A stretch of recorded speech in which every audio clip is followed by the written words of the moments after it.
Alright, hello YouTube. This I'm going to kind of call the 1.5 review of the Eddie and the Cruisers double feature. I might just retitle it and say, that's the Eddie and the Cruisers 1, review, and this is the Eddie and the Cruisers 2 one. But, if you want, more, a kind of an attachment to this one, then you can watch the first video. I'll probably still call it 1.5 just because there is a partial review of Eddie and the Cruisers 2 on there. But I didn't feel like I properly gave a good review of it. I got to the point where, I mentioned how Eddie doesn't like hearing about his music constantly. This brings him from Montreal. For some reason, he goes from Montreal to from Montreal to New York, which at the beginning of the movie is just beautiful. The New York song, I think it's what it's called. I'm not sure if that's the real title or just the made-up title, but it's the New York song basically. Talk about how he wants to leave, Jersey and really head for the big time.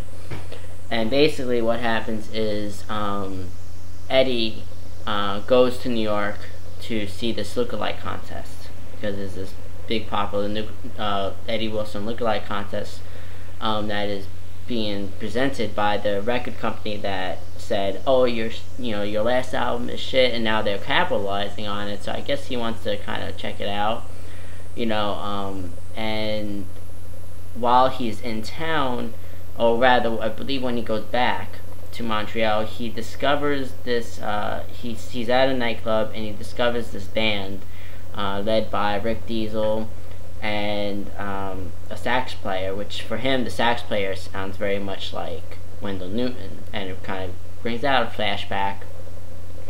And he basically shows the respect to the sax player, and they get to talking, and the sax player mentions how he actually played under Wendell Newton, I guess, and Wendell and him knew each other, and Wendell taught him a few things, and when Rick comes upon him, and basically, Eddie, kind of disses him, telling him that his guitar playing the shit, and he takes offense and he says, hey, why don't you go ahead and show us what you got? So he reluctantly decides to go ahead and do it, and he gives an amazing guitar performance, and as well as singing, and this sparks an interest in Rick to have him part of the band.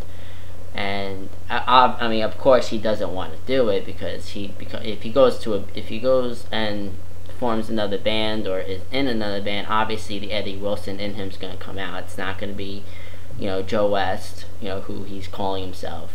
It's going to be Eddie Wilson. And even the sax player seems to have this bewildered look on his face, like, whoa, wait a minute, I know that,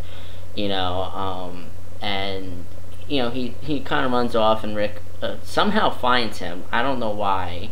I don't even remember hearing him introduce himself as Joe West. Perhaps the sax player told him. But he goes back to his job in Montreal, and Rick finds him, and he meets this painter, this female painter who really enjoys painting with red colors and whatever, and he reveals the truth to her, and she convinces him to continue playing. Do rock and roll, just be who you are. You don't have to be Eddie Wilson, you can be who you are, whoever you want to be, but just do the music. So he decides to, he agrees with Rick to be in the band, but now he wants it his own way. And for me, it kind of seems arrogant, because it's not his band, but he does seem to take over the band. And I don't know, if I was Rick, I'd probably be like, screw you, get the hell out of here, but he does do this, and he goes in and gets new players for the band, basically, with only keeping Rick and the sax player. I can imagine what those meetings were about when he said, hey guys, you're gone. But anyways, they start to practice, but Rick is very kind of pushy about exposing themselves, and he doesn't want to do this, especially with this uprising of his old music. Meanwhile, Satin Records does this, like, they do this ingenious thing where they released this Season in Hell album, obviously, since the last film, but now they want to do this ploy that we found these hidden tapes, which I do mention in the last review. Let's release it single by single, and then eventually release a full album with proof of, of when these recordings were done, and blah blah blah, and a reward for whoever can tell us where these recordings were.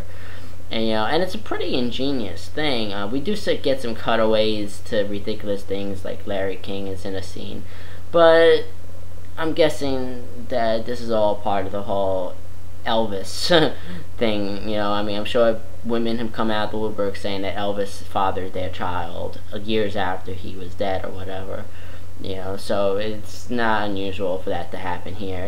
But basically the film is about Eddie's inner turmoil with who he once was, who he wants to be, and who the world wants him to be, and what he ultimately decides. I think it's a satisfactory ending to the series, but at the same time, the ending makes me really want to see the aftermath. Like, what happens when the world does discover Eddie's alive? Does he and his current band, which I never heard the band named, so I can just kind of say this is the Eddie Wilson band or the Rick Diesel band, because the band, we never actually hear the name of the band, because the whole movie is basically about Joe and / Eddie, but what would have happened? Like, what happens after Eddie Wilson comes back, and is there going to be a comparison with the new Cruisers versus the old Cruisers? Kind of like Guns N' Roses, like there's this big comparison between the two eraed bands, and just like Guns N' Roses, I think Guns N' Roses should be called the Axl Rose Band, because that's what it is. It's not Guns N' Roses. This is the Eddie Wilson Band, because it's not Eddie and the Cruisers again. Like I said before, we do get Matthew Lawrence back as Sal, and Michael Antunes returns as Wendell Newton. And I think like I said before, it's a terrific movie.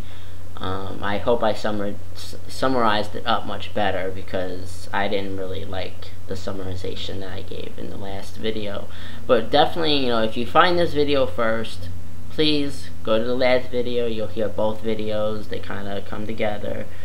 Like, comment, whatever. You can even diss me. I don't really care, If you try to be mean, I'm just going to laugh it off. But anyways, yes, definitely go see these both films. If you want to hear my ratings, you're going to have to go to the first video. So, there you go.